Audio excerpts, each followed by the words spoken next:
नमस्कार। DD news पर आप देखना शुरू कर चुके हैं हमारा खास प्रोग्राम। इस वक्त मैं हूं लाल चंद्र सिंह। अगले 1 घंटे में हम देखेंगे कुछ ऐसी खबरें जिन पर चर्चा जरूरी है। ये चर्चा हम करेंगे अपने संवाददाताओं और खास मेहमानों के साथ। और आज सबसे पहले आज की खास चर्चा ही करेंगे कि जो कांग्रेस का घोषणा पत्र आया है उसमें क्या क्या है, और दूसरी बात ये कि क्या इस बार के चुनाव में 2024 के चुनाव में गारंटी बनाम गारंटी होने वाली है, क्योंकि प्रधानमंत्री नरेंद्र मोदी भी हर जगह पर मोदी की गारंटी मतलब गारंटी पूरी होने की गारंटी वाली बात हर जगह पर उठाते हैं। तो क्या गारंटी बनाम गारंटी ये चुनाव होने जा रहा है, इस पर आज की खास चर्चा होगी सबसे पहले। और उसके बाद बात करेंगे पाकिस्तान में जो दहशतगर्द हैं, खूंखार आतंकवादी, एक के बाद एक उनको कौन निपटा रहा है। क्या कोई सीक्रेट सर्जिकल स्ट्राइक है? विदेशी अखबार ने कुछ दावे किए थे तो भारतीय विदेश मंत्रालय ने तो खंडन कर दिया कि नहीं, हमारी नीति ऐसी नहीं है। इस पर भी करेंगे बात। और इसके बाद बात करेंगे कि इस बार जो लोकतंत्र का महापर्व भारत में हो रहा है उसमें टेक्नोलॉजी का क्या कमाल है जिसकी चर्चा दुनिया भर में हो रही है। और फिर बात करेंगे कि संदेश खाली वाले मामले पर कलकत्ता हाईकोर्ट ने तल्ख टिप्पणी की है। कहा 1% भी अगर सच है तो बहुत ही शर्मनाक है और 100% सत्ताधारी पार्टी टीएमसी जिम्मेदार है। यह कलकत्ता हाईकोर्ट की टिप्पणी है। प्रधानमंत्री भी लगातार उठा रहे हैं इस मुद्दे को, तो इस पर भी करेंगे बात। लेकिन सबसे पहले इस वक्त की हेडलाइंस। प्रधानमंत्री नरेंद्र मोदी ने राजस्थान के चुरू में विशाल जनसभा को किया संबोधित। कांग्रेस सहित एनडीए गठबंधन पर किया जोरदार प्रहार। कहा भाजपा संकल्प पत्र लाती है और सभी संकल्पों को पूरा भी करती है। कांग्रेस ने लोकसभा चुनाव के लिए जारी किया अपना घोषणा पत्र, न्याय पत्र का नाम दिया। इसमें पार्टी ने विभिन्न वर्गों से जुड़ी गारंटियों को किया शामिल। कांग्रेस के राष्ट्रीय अध्यक्ष मल्लिकार्जुन खड़गे ने कहा सभी के कल्याण का घोषणा पत्र में रखा गया है ख्याल।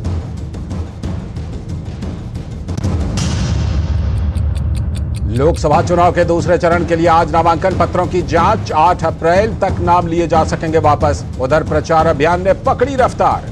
मतदाताओं तक पहुंचने के लिए सभी दलों ने झोंकी ताकत।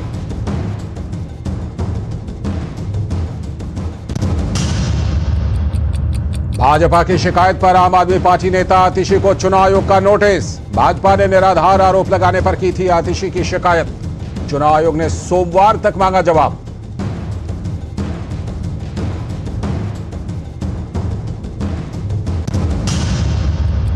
आर्थिक जगत की बड़ी खबर। आरबीआई ने की मौद्रिक नीति की घोषणा। रेपो रेट 6.5% और बैंक दर को 6.25% पर रखा बरकरार। चालू वित्त वर्ष के लिए जीडीपी ग्रोथ रेट 7% रहने का जताया अनुमान। अर्थव्यवस्था को लेकर सामने रखी अच्छी तस्वीर।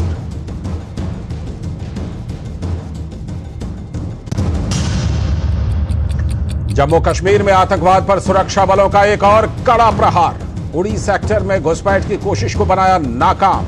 एक आतंकी को किया ढेर। सुरक्षा बलों का अभियान जारी।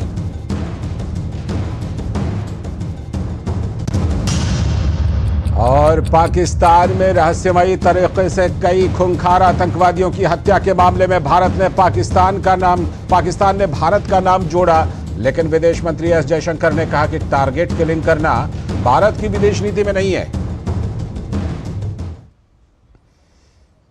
तो ये थी इस वक्त तक की हेडलाइंस। अब खबरों को देखेंगे विस्तार से और सबसे पहले आज की खास चर्चा ही करेंगे। और वो चर्चा जो कांग्रेस ने घोषणा पत्र जारी किया है, न्याय पत्र नाम दिया है, उसकी चर्चा करेंगे। क्या खास बातें हैं उसमें, और साथ ही ये कि क्या ये चुनाव गारंटी बनाम गारंटी होने जा रहा है। तो पहले कुछ खास बातें देख लीजिए कि क्या कुछ है कांग्रेस के घोषणा पत्र में।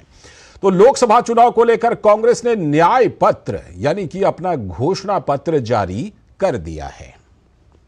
और इसमें क्या कुछ खास बातें हैं वो हम आपको बताने वाले हैं। इसमें 5 न्याय और 25 गारंटी वाले इस मैनिफेस्टो में सत्ता में आने पर कई बड़े बड़े वादे किए गए हैं। तो कई बड़े वादे हैं। 5 न्याय 25 गारंटी कहकर एमएसपी की गारंटी, 50% आरक्षण की सीमा खत्म करने की गारंटी, जाति गणना, इन सब भी मुद्दों को प्रमुखता कांग्रेस ने दी है। साथ ही कहा है कि गरीब महिलाओं को 1 लाख रुपए सालाना देंगे, 40 लाख सरकारी नौकरियां देंगे और दर्जनों भर स्कीम की भी चर्चा है। तो राहुल गांधी की भारत जोड़ो न्याय यात्रा में इस बार 5 नई न्याय योजना को मुद्दा भी बनाया गया था। –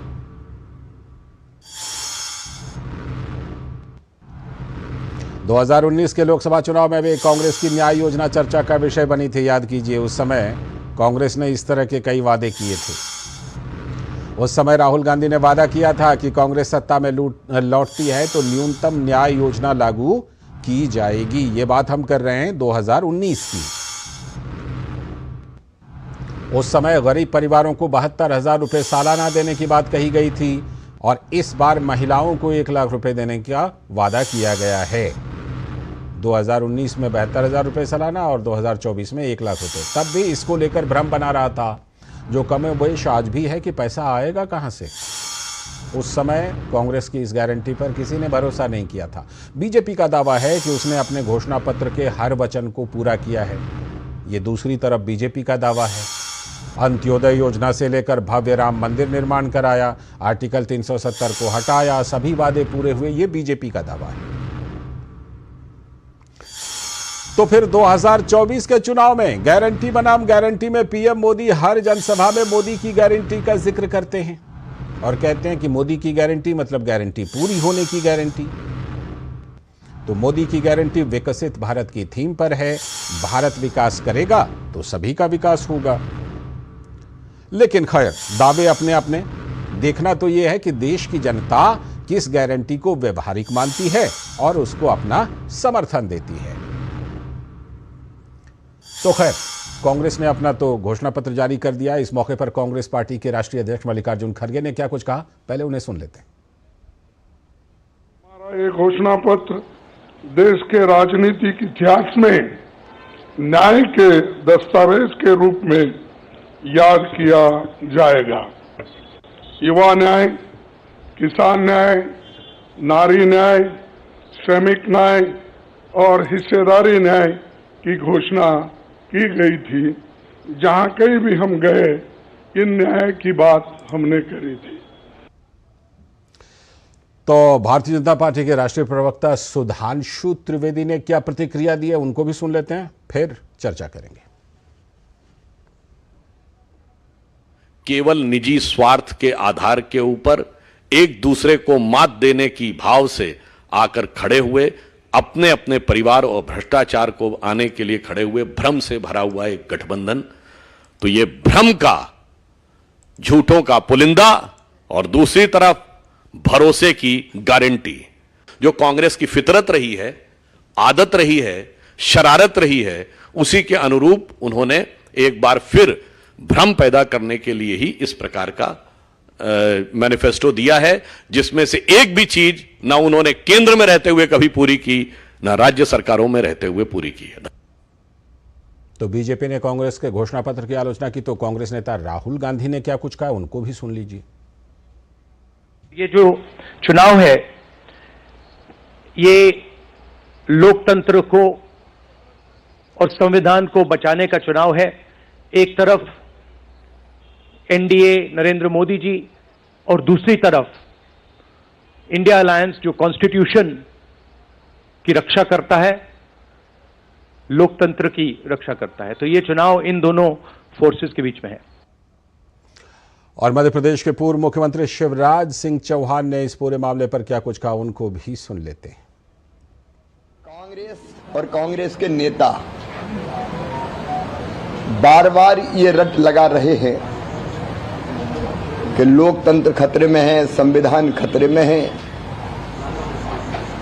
खतरे में लोकतंत्र नहीं है, संविधान सुरक्षित हाथों में है।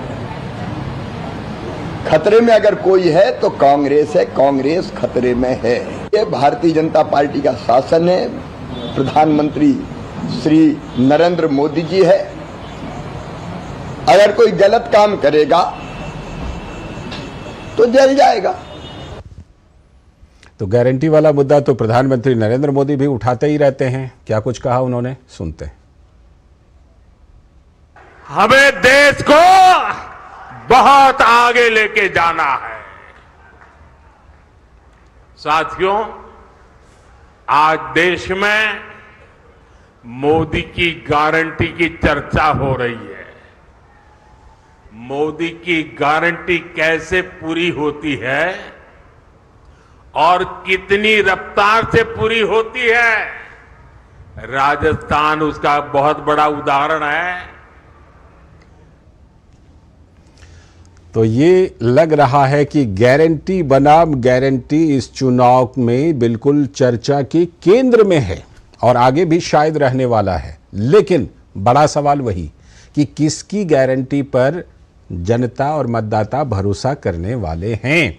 आज की चर्चा इसी पर हम खास तौर पर कर रहे हैं और हमारे साथ इस चर्चा में जुड़ रहे हैं हमारे सलाहकार संपादक विनोद मिश्र जी जुड़ चुके हैं। साथ में धनंजय गिरी जी, भारतीय जनता पार्टी के प्रवक्ता। बहुत बहुत स्वागत धनंजय जी आपका। और नीरज मिश्रा जी हैं जो कांग्रेस के प्रवक्ता हैं, वो भी हमारे साथ जुड़ रहे हैं। नीरज जी बहुत बहुत स्वागत है इस चर्चा में आपका भी। मैं चर्चा को विनोद जी के जरिए जरा विस्तार देता हूं। विनोद जी, जिस तरह से कि मतलब दोनों तरफ से गारंटी की चर्चा हो रही है, ऐसा लग रहा है कि ये पूरा का पूरा जो चुनाव है, जब तक अंतिम वोट नहीं पड़ जाता इस चुनाव में, तब तक ये गारंटी बनाम गारंटी की काफी चर्चा हमको सुनने देखने को मिलेगी। लाल जी बहुत बढ़िया। और आपने जो आपकी रिपोर्ट है मैं उसी से आता हूँ। ये गारंटी बनाम गारंटी की बात आप कहें तो कांग्रेस का जो आज का मैनिफेस्टो है, जिसको उन्होंने न्याय पत्र नाम दिया है जी। अब ये न्याय पत्र से समझनी पड़ेगी कि ये न्याय पत्र का एक्चुअली ओरिजिन जो है वो भारत जोड़ो न्याय यात्रा से राहुल गांधी की थी। तो इस बार लगता है कि भारत जोड़ो न्याय यात्रा के साथ में राहुल गांधी ने इस पांच न्याय है और 25 गारंटी है, उसका ऐलान वो पब्लिक के बीच में करते रहे हैं पिछले 2-3 महीनों से। आज उसको एक संकलन करके उन्होंने एक बुक के फॉर्मेट में उनको घोषणा पत्र का नाम दिया है। बाकी ये सारी गारंटी और ये सारे न्याय की योजना की बात हम लोग इतने महीनों में सुनते रहे। राहुल गांधी के हर यात्रा में इसकी चर्चा होती रही थी।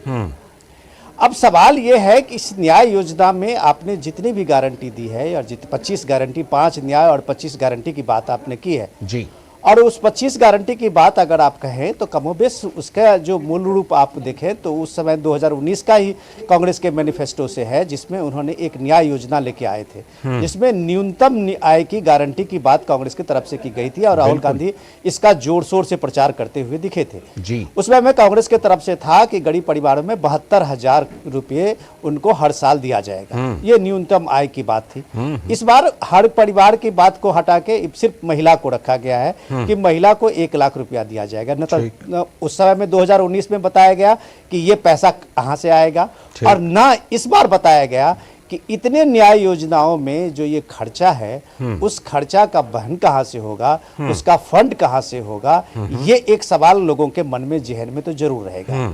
उसके एवज में जब आप मोदी की गारंटी की बात करते हैं कि मोदी आजकल हर जनसभाओं में इसकी बात करते हुए दिखते हैं और कहते हैं कि हर गारंटी मोदी की गारंटी है, तो एक तो है कि अगर आप इस चीज को देखें तो उनके सामने में बोलने के लिए और बताने के लिए कम से कम अपना एक संकल्प जो बीजेपी का रहा है इतने वर्षों में, उस मैनिफेस्टो को जमीन पे उतारने का दावा तो बीजेपी करती है, तो लोगों के सामने में है राम मंदिर, भव्य राम मंदिर का निर्माण, आर्टिकल 370 को हटाने का, यूसीसी पे, ट्रिपल तलाक पे, ये सब सारे बीजेपी के उस मैनिफेस्टो का एक मुद्दा था जिसको आज बीजेपी ने लोगों के बीच ले आए। ठीक है। और अगर ये गारंटी बनाम गारंटी की बात होती है तो लोग जरूर कंपैरिजन करेंगे कि वो गारंटी पूरी हुई और ये गारंटी पूरी होने में कितना दम है। इसकी चर्चा तो जरूर ठीक ठीक, बिल्कुल इसकी चर्चा होगी।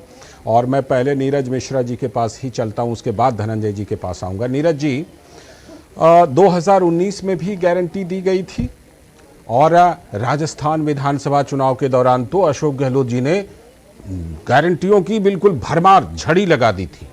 लेकिन हमने देखा कि चाहे 2019 हो या अभी का राजस्थान विधानसभा का चुनाव हो और भी कई जगहों पर, गारंटियों पर लोग यकीन नहीं कर पाए। इस बार आपको क्यों लगता है कि ये जो आपने गारंटी दी है इस पर जनता और मतदाता भरोसा करेंगे?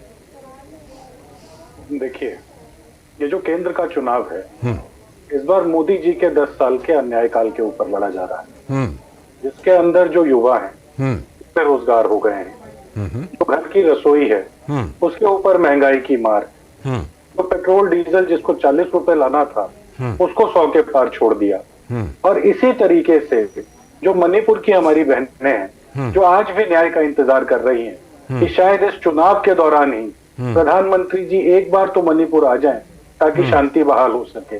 तो ये जो 10 साल का अन्याय काल है, इसी के लिए हम लोगों ने संदेश खाली वाला आप भूल गए, उसको भी जोड़ लीजिए। संदेश खाली के ऊपर भी हम लोग बात करेंगे। हम लोग किसी बात से नहीं दूर रहेंगे, लेकिन आप ये समझिए ना कि पिछले 1 साल से देश का एक अभिन्न अंग मणिपुर वो जल रहा है। लद्दाख के अंदर, अरुणाचल के अंदर किस तरीके से चीन आकर घुसकर बैठ गया है। इन बुनियादी बातों के ऊपर हम लोगों को चर्चा तो करनी होगी, हम लोगों को हिसाब तो मांगना होगा ना। बिल्कुल, ये तो हक है, ये तो हक है। बिल्कुल बिल्कुल। तो हम तो सिर्फ अपने न्याय पत्र के माध्यम से जो जनता ने हमें कहा है कि आप हमारे विकास का हिसाब मांगिए इनसे कि किस तरीके से क्या होगा, और हमसे भी पूछा है कि आप बताइए आप हमारे लिए क्या करेंगे। तो हमने देश के युवाओं को बताया है क्योंकि बेरोजगारी चरम पर है, हम आपको आपकी पहली नौकरी की गारंटी देंगे। जिस तरीके से इस देश ने देखा कि हम लोग मनरेगा जैसी स्कीम लेकर आए और इस देश का कायाकल्प हो गया ग्रामीण क्षेत्रों में, उसी तरीके से ये जो पहली नौकरी पक्की, जिसको सरल भाषा में कहा जाए तो ये पढ़े लिखे लोगों का एक मनरेगा है। जिसकी गारंटी आपको कांग्रेस पार्टी दे रही है। ठीक है। इसी तरीके से हमने कहा कि जिस भी परिवार में आपको किसी महिला को अगर आर्थिक न्याय की जरूरत है क्योंकि महंगाई की मार है, और फिस्कल प्रूडेंस भी यही कहती है सर कि अगर आप लोगों की जेब में पैसा देंगे तो वो बाजार में आएगा। जब वो बाजार में आएगा तो 5 ट्रिलियन नहीं, वो जो 15 ट्रिलियन की इकोनॉमी की बात हम लोग करते हैं, हम जो सपना देखते हैं हम उसकी तरफ बढ़ने लगेंगे। इसी तरीके से हमने सामाजिक न्याय की बात की। कुछ लोग ये कहते हैं नीरज जी कि ये कहीं ना कहीं जो है ना, जिसे कहते हैं कि केजरीवाल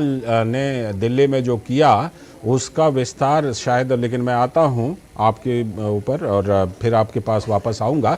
धनंजय गिरी जी को शामिल करते हैं। धनंजय जी, एक तो सबसे पहली बात ये कि ये बताइए कि इतनी लंबे चौड़ी गारंटी का ये कांग्रेस की तरफ से घोषणा पत्र आ गया है, आप उस गारंटी के मुकाबले कैसे अपनी गारंटी को लेकर जाएंगे और कैसे मतदाताओं को कहेंगे कि नहीं हमारी वाली गारंटी ज्यादा व्यवहारिक है, ज्यादा अच्छी है, पूरी होने वाली है? देखिए, राजनीति की रेस से बाहर हो चुकी कांग्रेस और एलन ओक्टोवियो ह्यूम के स्थापित कांग्रेस, जिसकी खुद की वारंटी समाप्त हो गई है, वो देश की जनता को क्या गारंटी देगी? और 5 पीढ़ियों की 5 अन्याय की बात कर रहा हूं, 5 पीढ़ियों के किए गए अन्याय को कांग्रेस अगर देश के सामने माफी मांग ले तो आप दुनिया के लोकतंत्र में, पूरे वर्ल्ड में कोई ऐसी नजीर नहीं मिलेगी।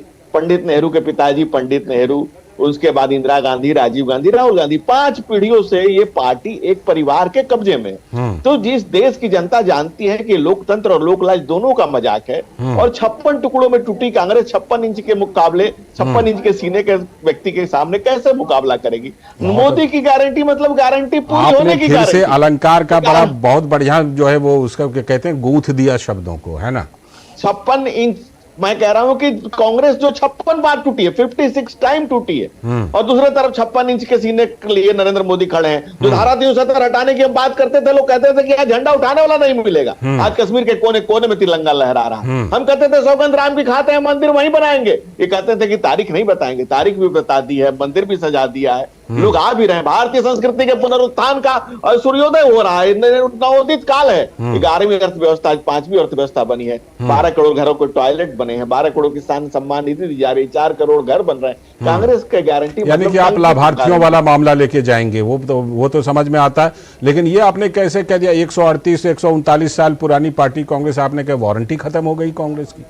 उसकी वारंटी भी समाप्त हो चुकी है, इसलिए कि रोज उस दलों से जो लोग निकल रहे हैं वही छीछा लेदर कर रहे हैं। हम कुछ नहीं कर रहे। जो रोज नए नए लोग, उनके पुराने सालों से समर्पित कार्यकर्ताओं की पूरी फौज बाहर निकल करके और जिस तरह से कांग्रेस का छीछा लेदर कर रही है, वो लालचंद जी आपसे छुपाओ नहीं है। मैं चैनलों के माध्यम से उनको भी सुन रहा हूं, उनकी भी बातें सुन रहा हूं, और सब जो बातें कर रहे हैं जिस भाषा का, और कांग्रेस के भीतर जो लोग अभी महिलाओं का जिस तरह से अपमान कर रहे हैं और नारी सम्मान की बात कर रहे हैं, नारी न्याय की बात कर रहे हैं। आप इस देश का गांव गरीब किसान नौजवान की पीड़ा को अगर कांग्रेस ने समझा होता तो कांग्रेस आज हाशिए के हाहाकार पे नहीं होती। आज कांग्रेस हाशिए के हाहाकार पे खड़ी है। लौटता हूं धनंजय जी, मैं विनोद जी के पास चलता हूं। विनोद जी, आपने दोनों प्रवक्ताओं को सुना। एक चीज तो बिल्कुल साफ है कि नीरज जी ने भी मजबूती के साथ बातें उठाई कि जो भी भाई मुद्दे हैं, और मुझे लगता है कि जब चुनाव में ऐसे मुद्दे अगर उठे ना जिसमें कि वास्तविक मुद्दों पर बात हो, ठीक, तो वो एक अच्छी बात है। उसमें धनंजय जी ने अपनी तरफ से बातें कही कि हमने किस वर्ग के लिए क्या किया है। क्या लगता है कि अगर बहस इस दिशा में जाए और जो पूरे ये लोकसभा चुनाव के दौरान अगर इस चीज पर बहस हो तो कुल मिलाकर के जो दोनों पक्ष है उनको जनता का भरोसा जीतने के लिए ये कहना पड़ेगा कि हमने ये किया, ये बाकी रह गया है। दूसरी तरफ धनंजय जी कह रहे हैं कि भाई आप तो 5-6 दशक तक रहे, आपने क्या किया। तो जाहिर सी बात है कि फिर भी इसे एक सकारात्मक चर्चा माना जा सकता है।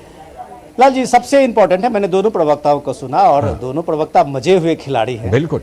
तो वो इस बात पे उनकी बात की चर्चा मुझे नहीं करनी है। हम तो जो दोनों प्रवक्ता, दोनों पार्टियों का जो हमने देखा है घोषणा पत्र को और न्याय पत्र को, हम उसके हिसाब से बात करते हैं। ठीक है कि सवाल कम से कम एक बात समझने की पड़ेगी कि क्या ये भारत वही भारत है जो 2004 या 2005 में थी।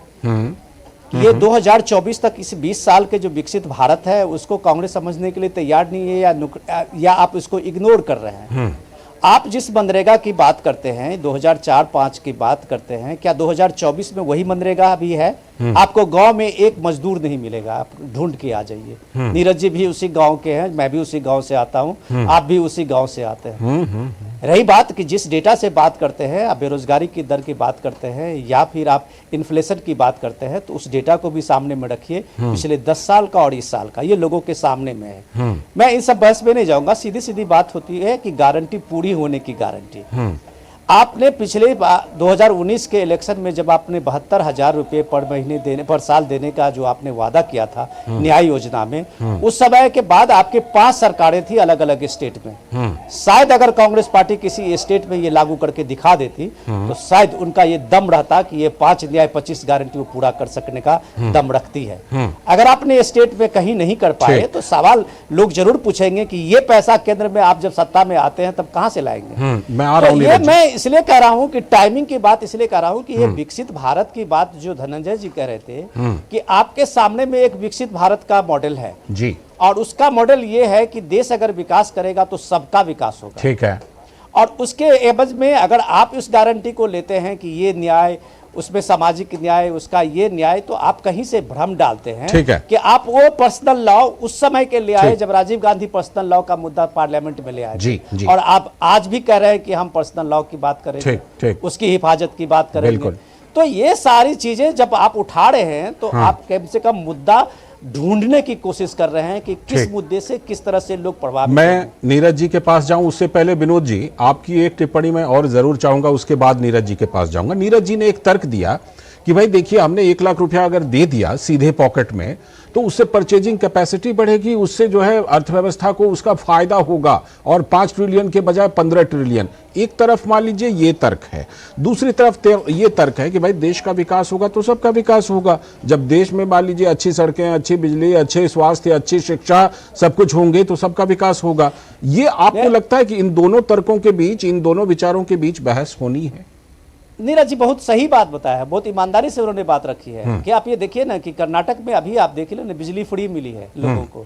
200 यूनिट बिजली का फ्री करने का क्या था, और 1 हफ्ते के अंदर में आप देखिए कि कर्नाटक बिजली बोर्ड जो थी बिजली के रेट बढ़ा दिया था। तो दुनिया में कहीं भी कोई चीज फ्री नहीं होती है, ये बात लोगों को धीरे धीरे समझ में आ जाएगी। आप जिन स्टेट में देखते हैं कि जहां कोई फ्री हुई है वहां आप देखिए कि एक्साइज पॉलिसी में किस तरह के परिवर्तन होते हैं, जो आपने दिल्ली में देखा कि आप उसका पैसा शराब से लेते हैं, लोगों को शराब पिलाने लगते हैं। छत्तीसगढ़ में देखा आपने, और कई स्टेट में देखा जी। तो सरकार का जो राजस्व है वो भी उसकी मजबूरी है। अब ऐसा नहीं चलेगा। आपने वो कोई रबर तो है नहीं कि खींच के बढ़ा दे। केरल का भी हाल देखा, सुप्रीम कोर्ट तक चली गई थी कि अभी मुझे इस बात के लिए सरकार से लोन लेने के लिए उन्होंने कहा कि हमारा वहां पे आर्थिक ढांचा तबाह हो रहा है। सुप्रीम कोर्ट ने कहा कि आपका मिसमैनेजमेंट है। तो ये मिसमैनेजमेंट का, जिस तरह से आप पंजाब की हालत देख लीजिए, सारे फ्रीबीज की हालत देख लीजिए, तो नीरज जी की बात कि 1 लाख रुपया देंगे तो बाजार जाएगा और खरीदेगा, तो उससे पहले ये सोचना पड़ेगा कि वो 1 लाख देने में किसी टैक्स पेयर के जेब का पैसा जा रहा है। सही बात। जो टैक्स पेयर किस कीमत पर जा रहा है, ये भी बात है कि विकास की कीमत पर पेयर की भी सीमा है, वो भी मांगता है इन पॉलिटिकल पार्टीज के से हमारे लिए क्या। नीरज जी, विकास की कीमत पर जा रहा है। जब कभी भी नीरज जी ऐसी पॉलिटिक्स पर चर्चा होती है ना, मैं एक वो भेड़ वाली कहानी सुनाता हूँ, 2 लाइन की है, फिर से सुना देता हूँ। एक बार किसी ने कहा कि सारी भेड़ों को स्वेटर मिलेंगे, सारे लोग खुशी से नाचने लगे, बूढ़ी भेड़ जो थी वो बिल्कुल अलग बैठी थी, उदास। सबने कहा क्यों हो उदास? तो उसने कहा पता है ये स्वेटर बनेगा कैसे। ठीक है, तो ये बताइए कि ये जो बहस है फ्रीबी पॉलिटिक्स का, इसको आप कैसे जस्टिफाई करेंगे? लालचंद जी, विनोद जी हमारे वरिष्ठ हैं, उन्होंने सारी बातें बहुत अच्छी कही, पर एक भ्रामक बात कह दी, उसको क्लियर करना जरूरी। कीजिए क्लियर। कर्नाटका में जो बिजली का रेट बढ़ा, वो बसवराज बोम्मई अपने जाने से पहले आखिरी जो कैबिनेट नोट साइन करके गए थे, वो यही करके बदल देते, नई सरकार आई तो बदल देते ना, उसको जारी रखने की क्या जरूरत है? सर, जब एक कैबिनेट नोट पास्ड है और उसके बाद जब सरकार बनी है, तो वो तो प्रक्रिया आप उससे ज्यादा समझते हैं। अच्छा। लेकिन मैं आपको बताता हूँ कि विनोद जी अभी कुछ कह रहे कि आपने किसी भी प्रदेश में क्या करके दिखाया जी। हमने बिल्कुल सच बात है, 72,000 रुपए महीना साल का किसी को दिया नहीं, लेकिन राजस्थान में हमने 25 लाख रुपए का बीमा दिया। कहां भरोसा किया मतदाताओं ने? मतदाताओं ने राजस्थान में भरोसा नहीं किया ना। लालचंद जी, प्रधानमंत्री जी को आज जो रोज राजस्थान जाना पड़ रहा है, उसकी वजह यही है कि वहां पर उस चिरंजीवी योजना को एक एक व्यक्ति में आज मिस कर रहा है।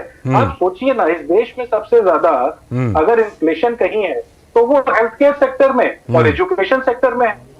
भैया आपके यहाँ खुदा ना खास्ता कोई बीमार हो जाए तो सोचिए ना कि किस तरीके से आदमी अपना इलाज कराने के लिए पहुंच पाता है। और देश में एक ऐसी सरकार चली कांग्रेस के नेतृत्व में जिसमें 25 लाख रुपए का आपको बीमा दिया गया। तो हम लोगों ने जो पहले सोशल पैरामीटर्स के ऊपर जो डेवलपमेंट की बात की, आज उसको हमने मोनिटाइज करके इकोनॉमिक पैरामीटर की बात की है। वो जो 1 लाख रुपया आपकी जेब में आएगा, वो आपके बच्चे की पढ़ाई के लिए खर्च होगा, वो आपके हेल्थ केयर के लिए खर्च होगा, धनंजय गिरी जी, जरूरतों के ऊपर जाएगा। ठीक, धनंजय गिरी जी आप चर्चा में आइए और ये बताइए कि इन्होंने ये कहा कि भाई चलिए हम तो इस तरह से पैसा देंगे तो हमारा ये मॉडल, हाँ आपने सुना ही है, तो ये बताइए कि इनके मॉडल के बरक्स जो आपका लाभार्थी वाला मॉडल है, आपकी गारंटी वाला मॉडल है, उसको किस तरह से आप जनता के सामने, मतदाता के सामने पेश करेंगे? लालचंद जी, कांग्रेस चलती है कागज पे, कागज पे कांग्रेस चलती है और खूब चलती है, इसीलिए जमीन पर नहीं चल पाती है। और भारतीय जनता पार्टी भारत के हर भूभाग में चलती है, इसीलिए हम दुनिया की सबसे बड़ी पार्टी बन पाए। हमारे चेतना के केंद्र में गांव, गरीब, किसान, नौजवान है, क्योंकि हम गरीब परिवार से आते हैं, पिछड़े के परिवार से आते हैं, हमारे प्रधानमंत्री गरीब परिवार से आते हैं, इसलिए गांव, गरीब, किसान, नौजवान उनको किताब में नहीं पढ़ना पड़ता है, उनको पैदल चल के जानना नहीं पड़ता है, वो जीवन भर इसी यात्राओं से गुजरे हैं, इसी दुख दर्द को, इस पीड़ा को समझा है, इसलिए 25 लाख लिख दे या 2 करोड़ लिख दे, जब कागज से ही लिखना है तो जनता ने कहा कि जाइए वापस। जब यहाँ देश में अब कोई बीमार पड़ता है तो जानता है कि प्रधानमंत्री ने उनके लिए 5 लाख का कर रखा है बीमा।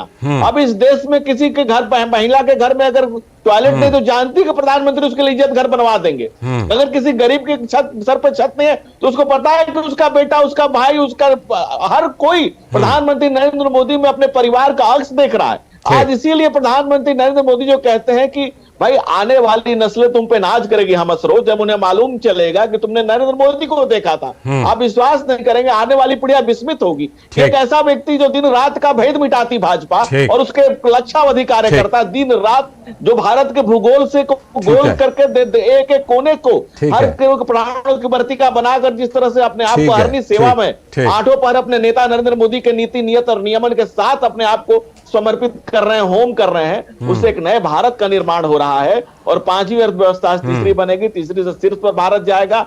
आने वाली पीढ़ियां इसको देखेंगे कि भाई किस तरह से समर्पित भाव से भाजपा भारत के निर्माण को स्वयं को संकल्पित की। अच्छी और बात है। भारतीय जनता दोनों पार्टी का तरफ से भारत की जनता के साथ अलायंस हो ठीक, चुका। मैं तो कहूंगा कि दोनों तरफ से बिल्कुल मजबूती से लोगों के बीच अपनी अपनी बातों को लेकर के जाइए और देखना दिलचस्प होगा कि किनकी गारंटी पर इस बार जनता भरोसा करती है, क्योंकि गारंटी बनाम गारंटी तो केंद्र में है। बहुत बहुत शुक्रिया विनोद जी जुड़ने के लिए, और धनंजय जी आपका भी जुड़ने के लिए, नीरज जी आपका भी जुड़ने के लिए बहुत बहुत शुक्रिया। तो अभी जो हम चर्चा कर रहे थे कि गारंटी बनाम गारंटी, और 2019 के लोकसभा चुनाव की भी हम चर्चा कर रहे थे, तो प्रधानमंत्री नरेंद्र मोदी ने राजस्थान के चुरू की जनसभा में 26 फरवरी 2019 के दिन की रैली की याद दिलाई, और तब उन्होंने कहा था कि सौगंध है उन्हें इस मिट्टी की, मैं देश नहीं झुकने दूंगा। यह वाकया उस समय का है जब देश ने बालाकोट में एयर स्ट्राइक की थी और आतंकियों को सबक सिखाया था। चुरू की धरती पर जिन शब्दों को मैंने दोहराया था, मैं आज फिर एक बार इस वीरों की धरती पर आया हूं, तो मेरे उन भावों को दोहराता हूं। तब मैंने कहा था, यही चूरू में कहा था, सौगंध मुझे इस मिट्टी की, सौगंध मुझे इस मिट्टी की, मैं देश नहीं मिटने दूंगा, मैं देश नहीं रुकने दूंगा, मैं देश नहीं झुकने दूंगा। मेरा वचन है भारत मां को, तेरा शीश नहीं झुकने दूंगा।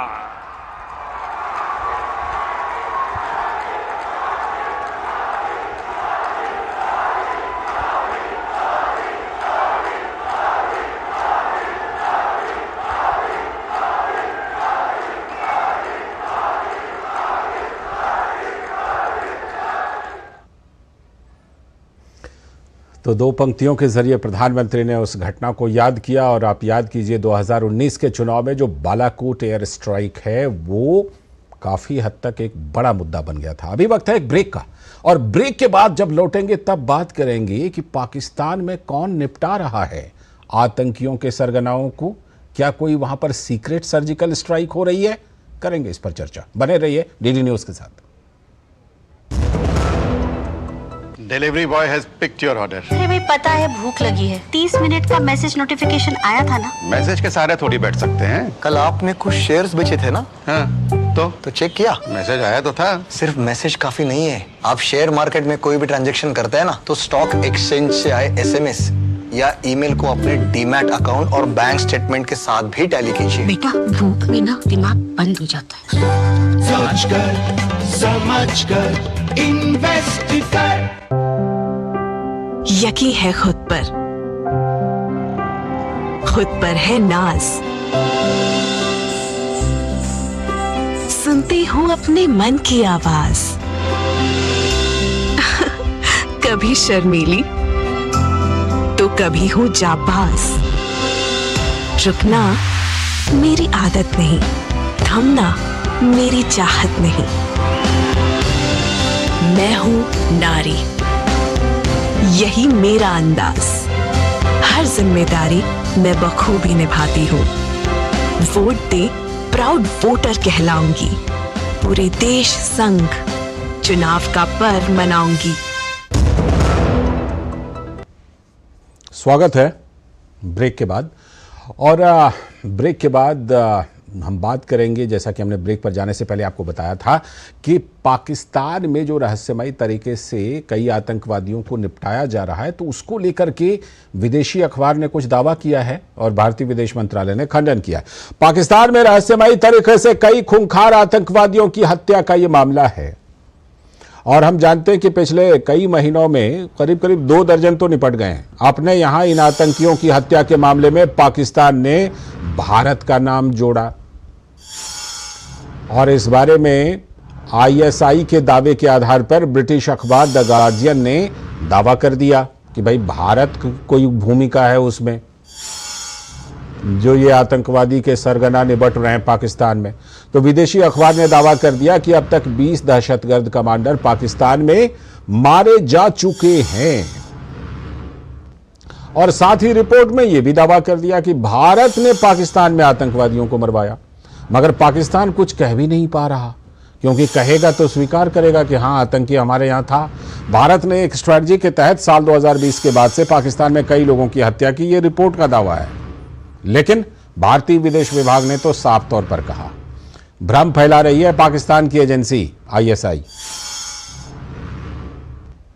विदेश मंत्री एस जयशंकर ने कहा कि टारगेट किलिंग करना भारत की विदेश नीति में नहीं है। तो क्या है यह पूरा मामला?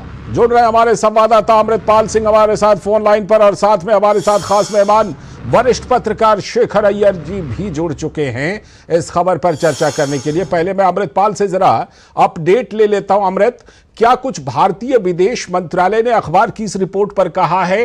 क्योंकि हम जैसा कि जानते हैं कि भारत ने साफ तौर पर कहा है कि हम ऐसी कोई भूमिका नहीं करते, और पाकिस्तान की एजेंसी की जो नाकामयाबी है उसका ठीकरा हमारे ऊपर क्यों फोड़ा जाए?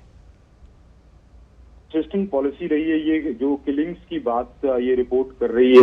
ये किलिंग्स लगातार पिछले कुछ सालों से 2-3 सालों से हो रही हैं। तो ये सवाल बार बार उठा कि क्या भारत का इसमें कोई इन्वॉल्वमेंट है, क्योंकि ऐसे स्वर पहले पाकिस्तानी मीडिया में उठे और फिर वहां प्लांटेड स्टोरीज में ये सवाल उठाया गया जी। तो भारत का कंसिस्टेंट स्टैंड ये रहा है विदेश मंत्रालय का, ये false malicious anti India propaganda है। भारत अपनी इन्वॉल्वमेंट डिनाई करता है, कहता है कि जैसे जो विदेश मंत्री जयशंकर ने कहा कि ये नीति ही नहीं है गवर्नमेंट ऑफ इंडिया की कि आप टारगेटेड किलिंग्स करवाएं किसी और मुल्क में फॉरेन सॉइल पर।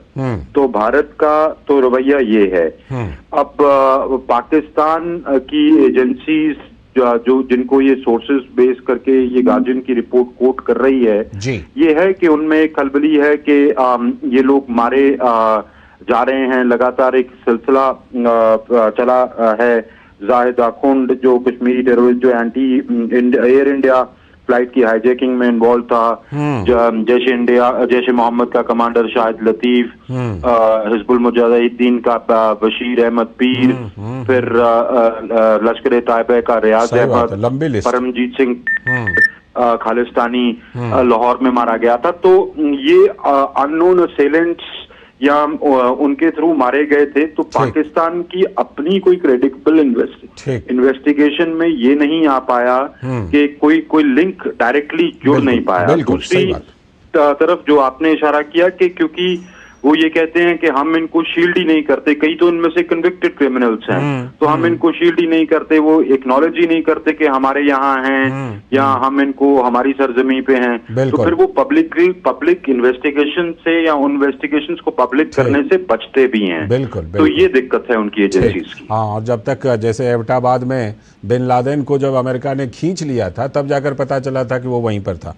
ठीक है, मैं लौटता हूँ आपके पास। शेखर अय्यर सर हमारे साथ वरिष्ठ पत्रकार जुड़े हुए हैं।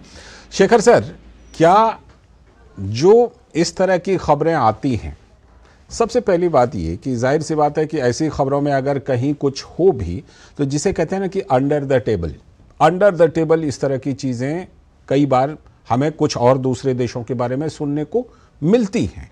लेकिन ये बात है कि पिछले कुछ महीनों से अगर बात कीजिए तो करीब करीब 2 दर्जन ऐसे बड़े आतंकवादी पाकिस्तान में मारे गए हैं, और पाकिस्तान उसको लेकर के अगर कह रहा है, विदेशी अखबार छाप रहा है, लेकिन भारत साफ तौर पर मना कर रहा है। लेकिन क्या आपको लगता है कि ऐसा कुछ अंडर द टेबल होता है?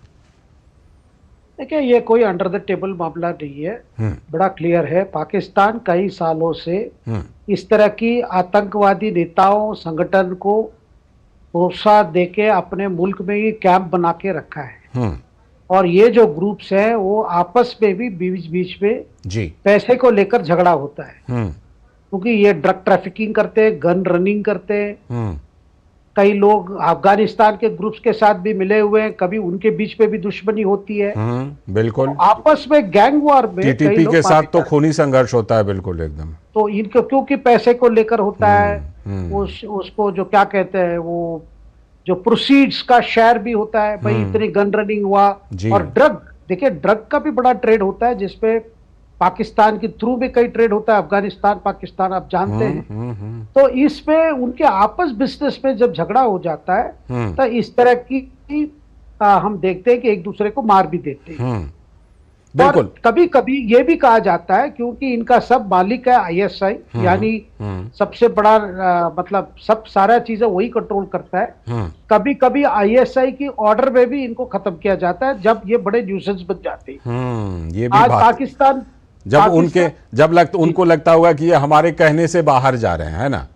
हाँ, दूसरा उनके लिए भी परेशानी बन रही है कि कई आप देख रहे हैं कि टेररिस्ट ग्रुप्स पाकिस्तान में भी उनकी सेना के खिलाफ भी मिलिट्री के खिलाफ भी कभी कभी आतंक की घटनाएं हो रही है। और ये सारे ग्रुप्स अफगानिस्तान के ग्रुप से भी मिले हुए हैं। ये जो आप सारी बातें कह रहे हैं शेखर सर, अगर जैसे मान लिया जाए कि आपसी रंजिश है, आपसी कई मामला है, ड्रग का मामला है, हथियार का मामला है, हमने देखा है कि किस तरह से जो तहरीके तालिबान पाकिस्तान है वो उसके साथ किस तरह के खूनी संघर्ष होते हैं। और फिर ये भी कि अगर इसमें कहीं पाकिस्तानी खुफिया एजेंसी आईएसआई की नाकामयाबी है कि वो पता नहीं लगा पा रही है, तो बड़ा आसान सा होता है कि भारत का नाम ले लो।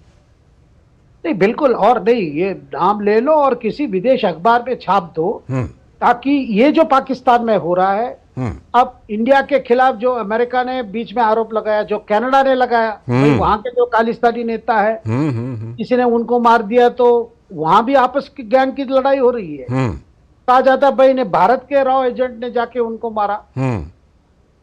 और भारत बार बार कह चुका है, हमारे विदेश मंत्री कह चुके हैं, भाई हमारे टारगेटेड किलिंग्स हमारे पॉलिसी नहीं है।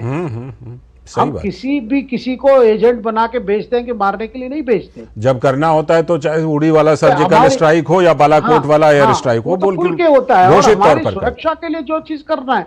लेकिन वहां जाके एक एक करके चुन चुन के मारने के लिए कोई कॉन्ट्रैक्ट दिया हो, सुपारी दिया हो, ऐसी बात नहीं है। बिल्कुल, भारत का रणनीति क्लियर है।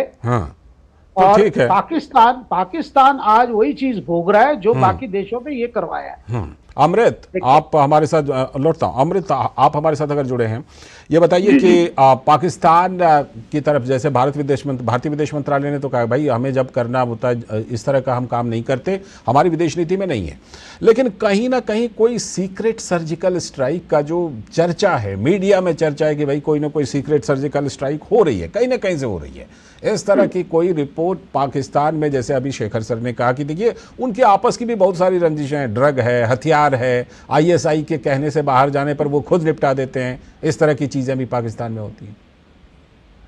देखिए, जो टेररिस्ट एक्टिविटी है दुनिया भर में, सिर्फ पाकिस्तान की बात ना करें, दुनिया भर में उसके जो तार जुड़े होते हैं, उसकी जो फंडिंग होती है, वो काफी जो क्रिमिनल नेटवर्क्स है उसके थ्रू होती है।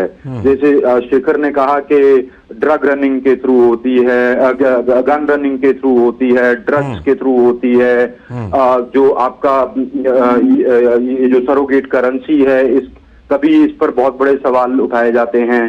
तो इन सब के थ्रू ये सब क्रिमिनल नेक्ससेस के आपस में तार जुड़े होते हैं।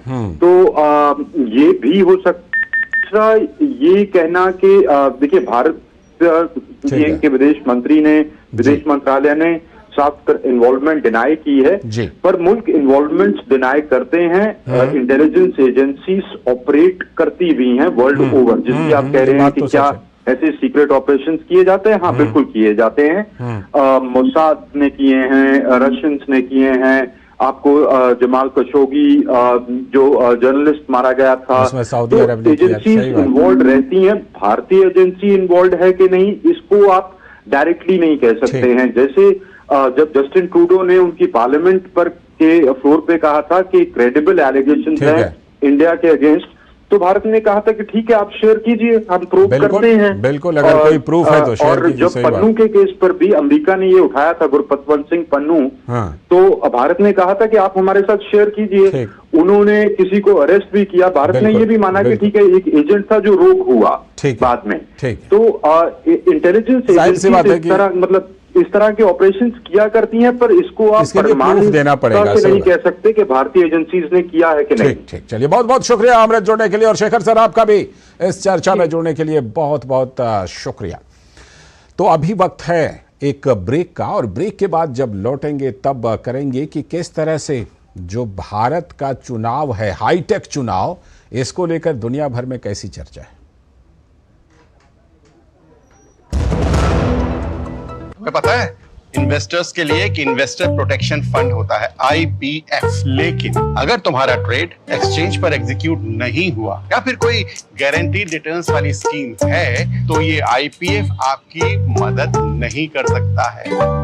और अगर आपका ब्रोकर ही डिफॉल्टर बन जाए तो फिर IPF आपको कॉम्पेंसेशन दिला सकता है। कहां से सीखा? NSE की साइट पर। सोच कर समझ कर इन्वेस्ट कर। स्वागत है ब्रेक के बाद। आप देख रहे हैं इस वक्त डीडी न्यूज पर। जैसा कि ब्रेक पर जाने से पहले हमने बताया था कि भारत का हाईटेक चुनाव दुनिया भर में चर्चा का विषय है। तो लोकतंत्र के महापर्व में टेक्नोलॉजी का कमाल दिखाई पड़ रहा है, और दुनिया भर के देशों में भारतीय लोकतंत्र और चुनाव का विशेष आकर्षण है। तो लोकतंत्र के महापर्व में भारत में जो टेक्नोलॉजी है उसका कमाल साफ तौर पर दिखाई पड़ने लगा है, और काफ़ी इस्तेमाल हो रहा है टेक्नोलॉजी का। तो दुनिया भर के देशों में भारतीय लोकतंत्र और यहाँ के चुनाव का विशेष आकर्षण है कि किस तरह यहाँ पर तकनीकों का प्रयोग किया जाता है। लोकसभा चुनाव के ऐलान के साथ ही पूरे देश में सियासी चर्चा भी जोरों पर है। स्वाभाविक है कि तमाम तरह की राजनीतिक चर्चाएं होती हैं, तमाम तरह के कई बार सवाल भी उठते हैं, लेकिन फ्री एंड फेयर चुनाव कराना चुनाव आयोग की सबसे बड़ी चुनौती होती है। और जब देश इतना बड़ा हो, भारत जैसा विशाल हो, तो और बड़ी चुनौती होती है ये। 97 करोड़ मतदाता वाले देश में 10 लाख से भी ज्यादा पोलिंग स्टेशन बनाए जाते हैं। तो सोचिए कितनी बड़ी चुनौती है। लेकिन यकीन मानिए कि टेक्नोलॉजी के उपयोग ने चुनाव की प्रक्रिया की चुनौती को आसान तो बना दिया है। पहले वो जो जमाना था जिसमें काफी तैयारी करनी पड़ती थी, अब भारत की डिजिटल क्रांति का सही उपयोग चुनाव आयोग ने किया है और फ्री एंड फेयर चुनाव को सुनिश्चित भी किया है, और इसमें टेक्नोलॉजी मददगार साबित हुई है। ईवीएम मशीन है उनके, और मशीनों के साथ सीसीटीवी कैमरे की निगरानी में पोलिंग बूथ होते हैं, हर बूथ की डिजिटल मॉनिटरिंग होती है। ये सब चीजें तो फ्री एंड फेयर इलेक्शन को सुनिश्चित करती हैं। साथ ही इस डिजिटल क्रांति ने राजनीतिक दलों को भी मतदाताओं के बीच जाना आसान बना दिया है। अलग अलग प्लेटफॉर्म के जरिए मतदाताओं के पास पहुंचते हैं। जब भारत में डिजिटल क्रांति है तो कोविड के दौर को याद कीजिए, उस समय तो लोगों ने अपने अधिकतर नेताओं से परिचय डिजिटल माध्यमों से ही किया था। उस समय भी कुछ चुनाव हुए थे, बिहार का चुनाव था और भी कुछ चुनाव थे उस समय, तो लोगों ने बिल्कुल डिजिटल माध्यम से ही परिचय किया था। मौजूदा दौर में सभी राजनीतिक दल सोशल मीडिया प्लेटफॉर्म्स के जरिए जनसभाओं को विस्तार भी दे रहे हैं। आप कहीं पर बैठे, कहीं पर चलते अपने मोबाइल पर उनकी जनसभाओं को देखते रहते हैं। चुनाव आयोग ने तकनीकी सहभागिता के जरिए भारतीय लोकतंत्र को मजबूत बनाने में महत्वपूर्ण सफलता हासिल की है। इन चुनावों में तकनीक के जरिए आयोग सीधे लोगों तक पहुंचा है और स्वतंत्र और पारदर्शी प्रक्रिया को आगे बढ़ाया है। कुछ जो कदम चुनाव आयोग के हैं उसकी चर्चा करते हैं। ईवीएम और वीवीपैट के साथ साथ आयोग ने सीसीटीवी कैमरा के जरिए सीधी मॉनिटरिंग की व्यवस्था भी की है।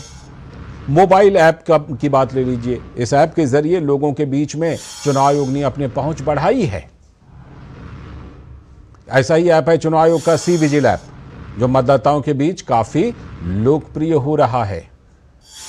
और इस ऐप पर तो अब तक 79,000 से भी अधिक उल्लंघनों की सूचना भी आई है और लोगों के द्वारा सी विजिल ऐप के माध्यम से ये सूचनाएं दी गई हैं।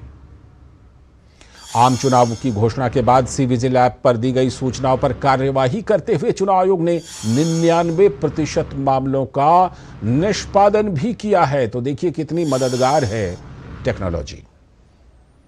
लेकिन चुनाव आयोग की खबरों पर बिल्कुल पैनी नजर रखते हैं हमारे संवाददाता ऋषि कुमार, तो वो हमें और ज्यादा अपडेट देंगे कि क्या कुछ नई टेक्नोलॉजी का इस बार उपयोग होने वाला है। ऋषि, सब जगह पर वाहवाही हो रही है दुनिया भर में चुनाव आयोग द्वारा टेक्नोलॉजी के इस्तेमाल को लेकर के, इस बार भी कुछ नई चीजें देखने को मिलेगी हमें?